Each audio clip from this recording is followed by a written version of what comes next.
আজকে একমাত্র মহান আল্লাহর দরবারে এই জন্য প্রার্থনা জানাচ্ছি, দোয়া করছি আল্লাহর কাছে আমরা শুকরিয়া জানাচ্ছি। তা আমাদের যেটা ছিল আমরা গুমের বিচার পাওয়ার, চূড়ান্ত বিচারে পাওয়ার পদক্ষেপে প্রথম ধাপ আজকে সাকসেসফুল।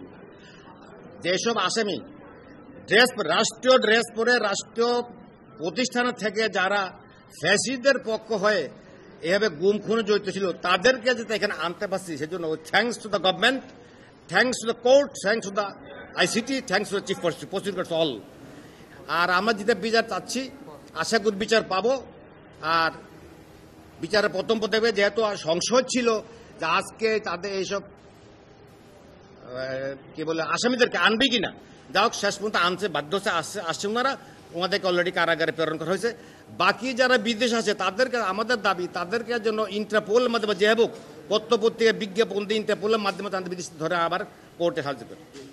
আমাদের উপর যে কি অন্যায় করা হয়েছে তা আমাদের মুখে কেউ বলতে পারবে না।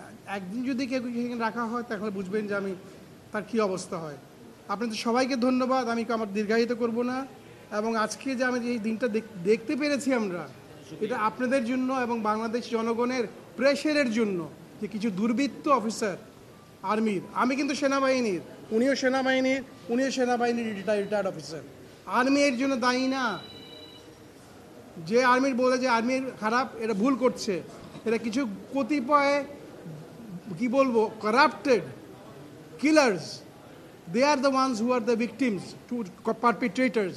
আর আমি এটাই লাস্টে বলবো, আরও অনেক পারপিট্রেটার্স ফ্রি আছেন আমাদের কেসের সবার সাথে, ওদেরকে যেন এনে একইভাবে এবং প্রিজন ভ্যানে এনে এসি রুমে এনে অফিসার্স মেসের খাওয়ায় না খাওয়ায় আমাদের যেভাবে রাখা হয়েছিল ওদেরকে যেন ঠিক একইভাবে রাখা হয়, তার চেয়েও কঠিনভাবে রাখা হয়। Because they have committed crimes against humanity, মানবতা বিরোধী অপরাধ। এইটা একটা UN grave crime against humanity একটা ক্লজই আছে। আমি এই মামলা প্রতিহিংসার জন্য করিনি, আমি প্রতিহিংসা পরায়ণ নয়, আমি জিজ্ঞাসা পরায়ণ নয়, আমার কোনো হিংসা নেই। আমার এটা নিয়ে সেনা কর্তৃপক্ষের ঊর্ধ্বতন কর্তৃপক্ষের একাধিকবার অনেক মিটিং হয়েছে এটা নিয়ে। আমি মামলা করব কি করব না, আমি ডিসেম্বরে করেছি, আপনারা হয়তো জানেন না। জানুয়ারিতে কিন্তু এই 5 জন ডিজির বিরুদ্ধে ওয়ারেন্ট বের হয়েছিল এবং তাদেরকে তখন গ্রেফতারের চেষ্টা করা হয়েছে, তারা তখন থেকে পলাতক। এই ওয়ারেন্ট কিন্তু প্রথম ওয়ারেন্ট নয়, এটা তাদের বিরুদ্ধে দ্বিতীয় ওয়ারেন্ট।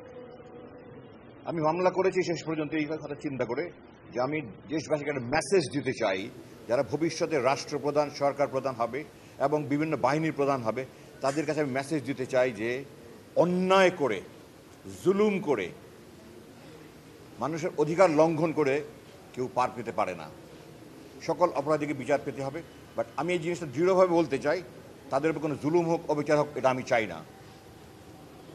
আমি চাই তারা সুবিচার পাক, তারা যা বক্তব্য বলার সেটা বলার সুযোগ পাক এবং মাননীয় আদালত তাদের সমস্ত বক্তব্য শুনে যেন তাদের সুবিচার করেন, সেটাই আমি চাইবো। আমি চাই না তাদের প্রতি কোনো অবিচার হোক। যে যতটুকু করেছে তার যতটুকু পাওনা সে যেন পেয়ে যায়, বাকি আখিরাতের কথা পরে থাকবে। সেনাবাহিনীর প্রচলিত নিয়মে যেসব মামলাগুলি সেনাবাহিনী করতে পারে না, এই ধরনের অভিযোগ হলে তখন তাদের চাকরি থেকে বের করে দেওয়া হয়, অবসর দেওয়া হয়, কাউকে বরখাস্ত করা হয়, তারপর পুলিশকে সোপর্দ করে। এটাই হওয়ার কথা ছিল, এই আইনের দরকার ছিল না। তারপরে যখন করতে পরিচ্ছন্ন হওয়ার জন্য এরা চাকরি থাকতে পারে না। আর এমন অপরাধ, ক্রাইম এগেইনস্ট হিউম্যানিটি, এখানে কোনোভাবেই চাকরি থাকার অবকাশ নাই। এখন আমার সবার কথা এক, আমারও কথা এক, ন্যায় বিচার ইনসাফ কায়েম হোক। সেনাবাহিনী অপরাধী না, সেনাবাহিনীর গুটি কয়েক অসৎ সদস্য, বিপদগামী সদস্য শেখ হাসিনার প্ররোচনায় এই অপকর্মগুলি করছে। আমাদের পরিষ্কার হতে হবে, শুধুমাত্র আওয়ামী লীগ এবং শেখ হাসিনার জন্য আজকে সেনাবাহিনীর কিছু কর্তৃপক্ষ সদস্য বিপদগামী হয়েছে। আমরা ইনসাফ চাই।